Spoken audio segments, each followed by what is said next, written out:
बिस्मिल्लाहिर्रहमानिर्रहीम। अस्सलाम वालेकुम दोस्तों, मैं हूं शाहिद नईम और जावास्क्रिप्ट की एक नई वीडियो के साथ हाजिर खिदमत हैं। दोस्तों, पिछली वीडियोस में हमने पढ़ा कि ऑपरेटर्स क्या हैं। आज उसका आखिरी टॉपिक है और ऑपरेटर्स के बाद हम मज़ीद आगे कुछ चीज़ें पढ़ेंगे। लेकिन इससे पहले कि हम आज की वीडियो का आगाज़ करें, रिवीजन के लिए मैं आपसे क्वेश्चन पूछता हूँ और तवक्को करता हूँ कि आप उसका दुरुस्त आंसर देंगे। तो आज का क्वेश्चन ये है कि लॉजिकल ऑपरेटर्स में नॉट के लिए कौन सा साइन इस्तेमाल होता है। यानी लॉजिकल ऑपरेटर्स में जब हमने नॉट का लफ्ज़ यूज़ करना हो तो कौन सा सिंबल नॉट के लिए इस्तेमाल होता है, ये है आज का क्वेश्चन। तो इससे पहले कि हम अपनी वीडियो का आगाज़ करें, तमाम वो दोस्त जो इस चैनल पर नए हैं उनसे गुजारिश है कि अगर अभी तक आपने हमारे चैनल को सब्सक्राइब नहीं किया तो चैनल को सब्सक्राइब कर लीजिए और उसके साथ नजर आने वाले बेल के आइकन पर क्लिक करना मत भूलें। इससे ये होगा कि जब भी हम कोई नई वीडियो अपलोड करेंगे आपको उसका नोटिफिकेशन मिलेगा और आप उससे भरपूर फ़ायदा हासिल करेंगे।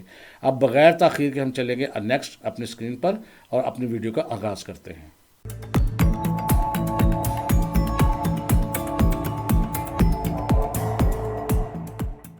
तो दोस्तों, ऑपरेटर्स में हम आज आखिरी ऑपरेटर की बात करेंगे और वो कौन सा आखिरी ऑपरेटर है, वो है टर्नरी ऑपरेटर। तो अब हम देखेंगे कि टर्नरी ऑपरेटर क्या है और इसका इस्तेमाल कैसे होता है। तो सबसे पहले आपको ये चीज़ समझने की ज़रूरत है कि टर्नरी ऑपरेटर होता क्या है।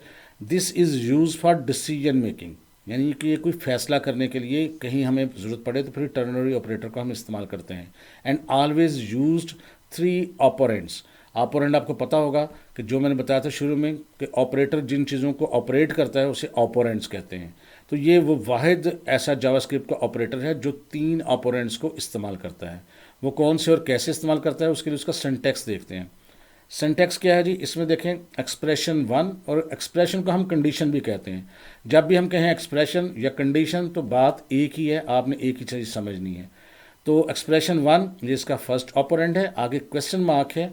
एक्सप्रेशन ट्रू ये इसका सेकंड ऑपरेंड है। एक्सप्रेशन फॉल्स ये इसका थर्ड ऑपरेंड है। ये काम कैसे करता है? अच्छा, हम जब लॉजिकल ऑपरेटर्स पढ़ रहे थे तो हमने आपको बताया था कि कंडीशन हमेशा बूलियन रिजल्ट आपको देती है, यानी ट्रू या फॉल्स। तो ये जो कंडीशन 1 है एक्चुअली ये हमारी बूलियन रिजल्ट फराहम करती है कि ट्रू या फॉल्स। उसके बाद सवालिया निशान इस चीज़ का जो है वो वजाहत करता है कि अगर कंडीशन ट्रू होगी तो क्या करना है और कंडीशन फॉल्स होगी तो क्या करना है। अब इस एग्जांपल में देखते हैं, जो कंडीशन 1 है उसका रिजल्ट आएगा या तो ट्रू आएगा या फॉल्स आएगा। तो इसमें क्या होगा, अगर रिजल्ट आता है ट्रू तो फिर क्या होगा, जो पहला एक्सप्रेशन लिखा होगा ना, यानी नंबर 2 पे क्वेश्चन मार्क के बाद जो पहला एक्सप्रेशन लिखा है जो नंबर 2 पे है, जो भी वहाँ लिखा होगा उस पर अमल दरामद होगा और एक्सप्रेशन 3 को या एक्सप्रेशन फॉल्स को छोड़ दिया जाएगा। लेकिन अगर कंडीशन ट्रू की बजाय फॉल्स आ जाती है तो फिर उस सूरत में ये जो एक्सप्रेशन 2 है यानी एक्सप्रेशन ट्रू जिसे कहते हैं, इसको छोड़ दिया जाएगा और एक्सप्रेशन 3 पर अमल किया जाएगा। अगर आपको इसकी समझ नहीं है तो मैं इसकी वजाहत एक एग्जाम्पल से करता हूँ। फॉर एग्जाम्पल, हमारे यहाँ कॉलेजेस में, स्कूलों में बच्चे जो 33 नंबर लेते हैं वो पास कहलाते हैं, जो 33 नंबर नहीं लेते वो पास नहीं होते। यानी 33 से कम फेल और 33 से ज़्यादा पास। तो इसको हम इस तरह किस तरह एवेलुएट कर सकते हैं, इसको हम यूँ लिख सकते हैं, मार्क्स अगर बड़े हों 33 से तो बच्चा पास, अदरवाइज़ बच्चा फेल। अब इसको प्रैक्टिकली कैसे करेंगे, इसके लिए हम कोड एडिटर विंडो पे चलते हैं और देखते हैं कि किस तरह डिसीजन मेकिंग करता है कंप्यूटर या जावास्क्रिप्ट आपके लिए और आपको मतलूबा नताइज फराहम करता है। तो यहाँ पर 2 वेरिएबल्स लेते हैं, जैसे लेट हम कहते हैं मार्क्स और साथ ही ले लेते हैं स्टेटस। स्टेटस से मुराद कि वो पास है या फेल। अब यहाँ क्या करते हैं, मार्क्स के अंदर हम एंटर करवा देते हैं लेट्स सपोज 50, और अब हमने इसको चेक करना है कि क्या 50 33 से कम है या ज़्यादा है। तो हम इसको यूँ लिखेंगे, marks greater than equal to 33। अब यहाँ क्वेश्चन साइन, तो क्या करें, यहाँ हम लिख देते हैं, जैसे कि अभी मैंने यहाँ ऐसे लिखना नहीं, सिर्फ समझाने के लिए भी लिखने लगा हूँ। मैं यहाँ लिख देता हूँ पास और आगे कॉलन डालूंगा और आगे लिख देता हूँ फेल और आखिर पे लगाऊंगा सेमी कॉलन। अब ये जो आपका क्वेश्चन साइन है और ये जो आपका कॉलन है ये बेसिकली टर्नरी ऑपरेटर है, ये चीज़ों को डिसाइड करता है। क्वेश्चन मार्क पूछता है अपनी कंडीशन से कि क्या रिजल्ट ट्रू है या फॉल्स है। अगर रिजल्ट ट्रू होगा तो पहली चीज़ पर अमल होगा, अगर फॉल्स होगा तो दूसरी चीज़ पे अमल होगा। तो यहाँ जो सिचुएशन है उसमें यह है कि मार्क्स में चूँकि 50 स्टोर है जो 33 से बड़ा है, तो किस पर अमल होगा, पास वाली जगह पर, और फेल वाली जगह को छोड़ देगा। लेकिन अभी स्क्रीन पर कुछ नहीं होगा क्योंकि हमने यहाँ प्रिंट नहीं करवाया, जस्ट हमने आपको समझाया है। आपको समझाने के लिए मैं एक दफ़ा इसका रिजल्ट भी दिखा देता हूँ। रिजल्ट में भी कुछ भी नहीं होगा। सेव करके रिजल्ट देखते लेते हैं। ये देखें, स्क्रीन अभी बिल्कुल खाली है क्योंकि हमने कहीं पर भी console.log का इस्तेमाल अभी तक नहीं किया। अब हम क्या करते हैं, हम ये करते हैं कि क्योंकि हम यहाँ पर उसको डायरेक्ट अगर प्रिंट करेंगे तो बहुत लंबा हो जाएगा, हम क्या करते हैं कि यहाँ वेरिएबल स्टेटस के अंदर इसको स्टोर करवा लेते हैं। स्टेटस इज इक्वल टू पास। अच्छा, यहाँ पर अगर लाइन लगे तो इसका मतलब ये कि डेप्रीकेट किया हुआ है, तो यहाँ पर हम ले लेते हैं एस स्टेटस, यानी स्टूडेंट स्टेटस, इसका नाम हम एस स्टेटस कर देते हैं। तो ये खुद ब खुद ही ठीक हो जाएगा। अगर कहीं भी आपको ऐसा लगे तो इसका मतलब तो ये ममनू वर्ड है या इन्होंने ख़त्म किया हुआ है। चलें, लेकिन हमें कोई ऐसी चीज़ रखनी होती है जो यहाँ पर प्रॉब्लम ना करे। तो एस स्टेटस से मुराद है स्टूडेंट स्टेटस। तो अगर 33% से ज़्यादा हो तो एस स्टेटस में क्या हो जाए, पास, वरना एस स्टेटस में क्या स्टोर हो जाए, फेल। अब हम इसको करवाते हैं प्रिंट। तो यहाँ पर लिख देते हैं console.log और ब्रैकेट्स के अंदर लिख देते हैं स्टूडेंट स्टेटस, और आगे मैं एस स्टेटस को प्रिंट करवा देता हूँ यहाँ पर, और आखिर पे लगाते हैं सेमीकोलन। अब क्या होगा, अब अगर मार्क्स जो हैं 33 से ज़्यादा होंगे तो ये पास प्रिंट करेगा, अगर 33 से कम हो जाएंगे तो ये फेल प्रिंट करेगा। एक दफ़ा रिजल्ट देख लेते हैं। तो यहाँ पर देखें स्टूडेंट स्टेटस जो है वो पास नज़र आ रहा है, लेकिन अब क्या करते हैं हम यहाँ मार्क्स में कुछ कम वैल्यू स्टोर करवा लेते हैं, जैसे कि हम यहाँ स्टोर कर देते हैं 20। अब हमने कोई तब्दीली नहीं की, कंट्रोल एस किया, रिजल्ट देख लेते हैं। तो वो देखें अब वो शो करवा रहा है फेल। इसका मतलब है इसने डिसीजन लिया है, और डिसीजन किस बात पे लिया है, मार्क्स पे। अगर मार्क्स 33 से ज़्यादा हो जाते हैं तो वो पास है, 33 से कम होते हैं तो फेल।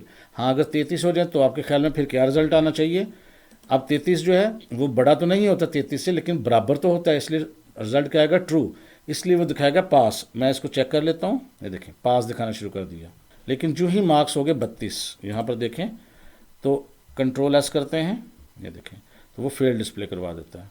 अच्छा, आप यहाँ पर इसको डायरेक्ट डिस्प्ले भी करवा सकते थे, लेकिन वो बड़ी लंबी लाइन हो जानी थी, तो अब चाहते तो वैसे यहाँ करवा सकते थे, लेकिन मैंने उसको छोटा करने के लिए उसको वैल्यू को एक वेरिएबल में स्टोर कर लिया है और वहाँ पर डिस्प्ले करवा दिया है। तो मैं उम्मीद करता हूँ आपको समझ आ गई होगी। और यहाँ पर मैं एक आपके लिए और एग्जांपल सेट करता हूँ। हम चाहते हैं कि बंदे की एज हो, और अगर उसकी एज जो है वो ग्रेटर देन 18 हो, यानी 18 साल से वो बंदे की एज ज़्यादा हो, तो डिस्प्ले करे ही कैन ड्राइव, और अगर 18 साल से कम उम्र हो तो उसको डिस्प्ले करे ही कैन नॉट ड्राइव। ये कैसे होगा इसको भी देख लेते हैं। तो यहाँ इसको सारे को मैं एक दफ़ा अरेज करता हूँ ताकि जल्दी से आपको समझा सकूँ। Let age is equal to, हम पहले इसमें 15 डाल देता हूँ मैं, और यहाँ पर हम एवेलुएट करते हैं, और कहेंगे तो मैं आपको एक ही लाइन में इसको प्रिंट करके दिखा दूंगा। पहले मैं अलग करता हूँ, फिर एक लाइन में भी कर सकते हैं, लेकिन बहरहाल मैं आपको एक लाइन में भी करके दिखा देता हूँ ताकि आपको समझ तो आ जाए करना क्या है। तो मैं ये लिखूँगा age greater than equal to 18। तो क्या करें, यहाँ पर डायरेक्टरी में लिख देता हूँ console.log। तो यहाँ मैं लिख देता हूँ ही कैन ड्राइव, और आगे डाल देते हैं हम कॉलन, यानी अगर 18 से कम हो तो क्या होगा, console.log ब्रैकेट के अंदर लिख देते हैं ही कैन नॉट ड्राइव।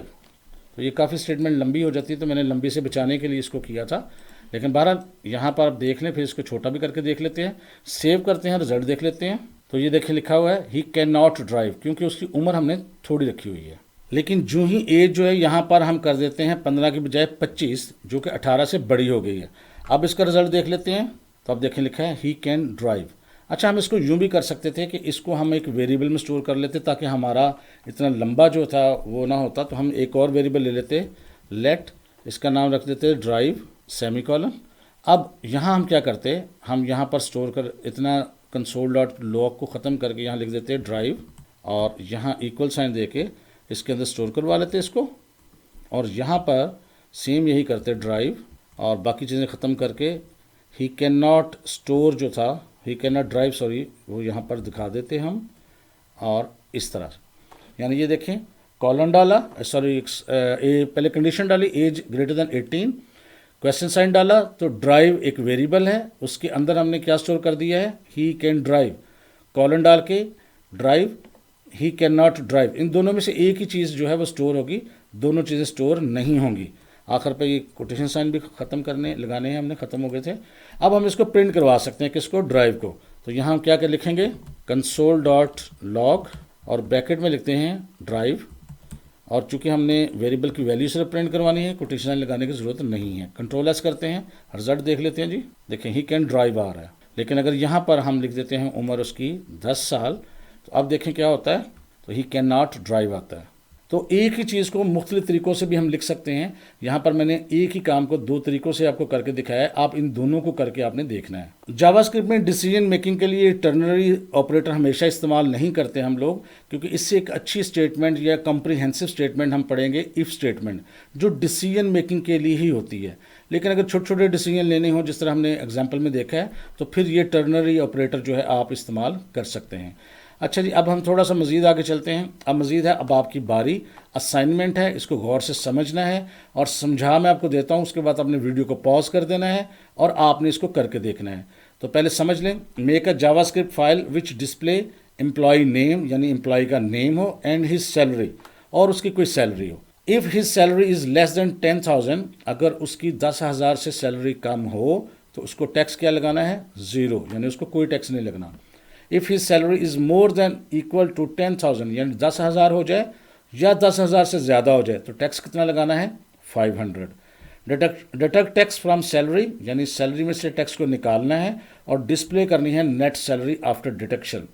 तो इसको आपने करके देखना है, पहले कोशिश करें, आप इसको खुद करें। अगर नहीं कर सकेंगे तो मैं सॉल्व करवा देता हूँ आपको, और फिर आपने इसको देख के सॉल्व करना है। तो मैं बहरहाल आपको सॉल्व करवा देता हूँ।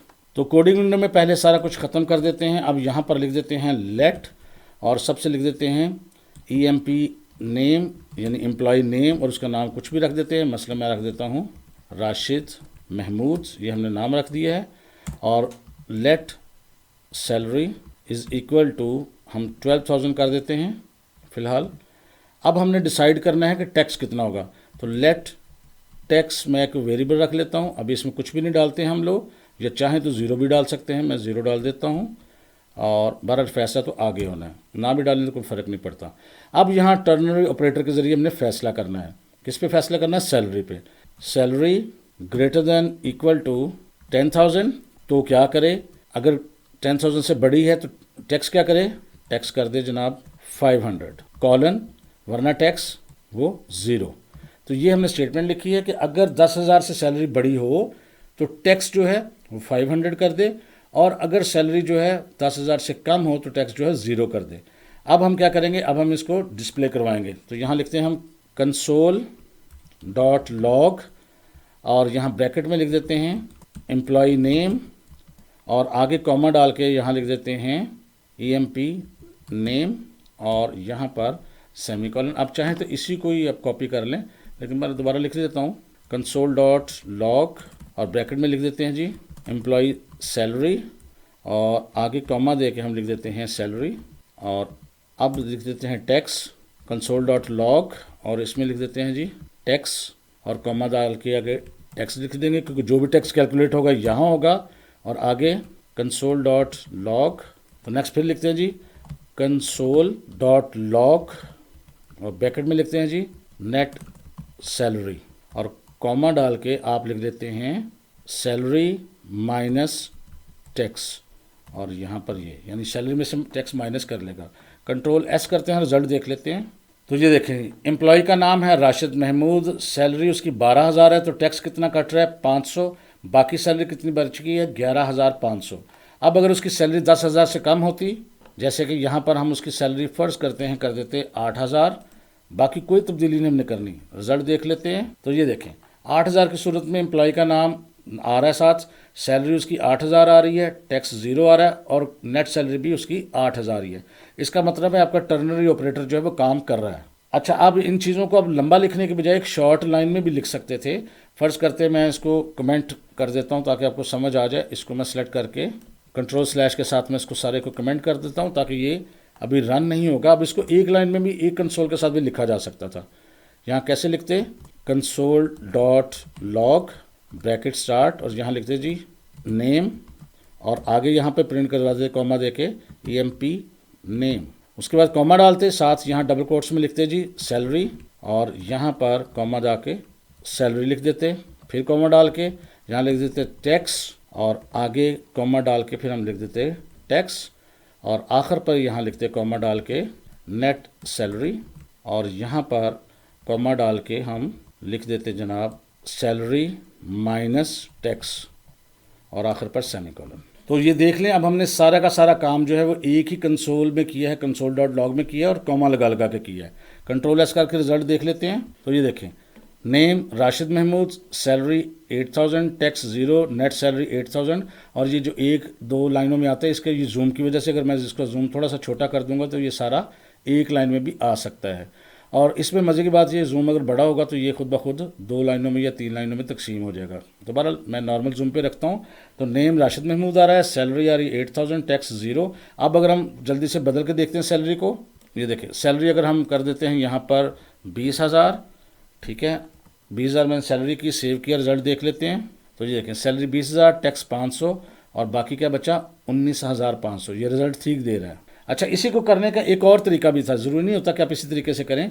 फ़र्ज़ करते हैं यहाँ लिखते हैं, यहाँ लिखा हुआ टर्नरी ऑपरेटर में सैलरी इज़ ग्रेटर दैन 10,000, तो यहाँ हम यूँ भी लिख सकते थे सैलरी इज़ लेस दैन 10,000। यूँ भी हम कर सकते थे कि अगर 10,000 से ज़्यादा हो तो टैक्स को 0 हम पहले ले आते ऐसे, और यहाँ पर अगले में ले आते 500। यूँ भी कर सकते थे, यानी अगर सैलरी 10,000 से कम है तो टैक्स 0 है, वरना टैक्स 500 है। अब भी रिज़ल्ट आपको सही देगा। ये देखें सैलरी 20,000 है, टैक्स 500 कटा, 19,500 बाकी बची।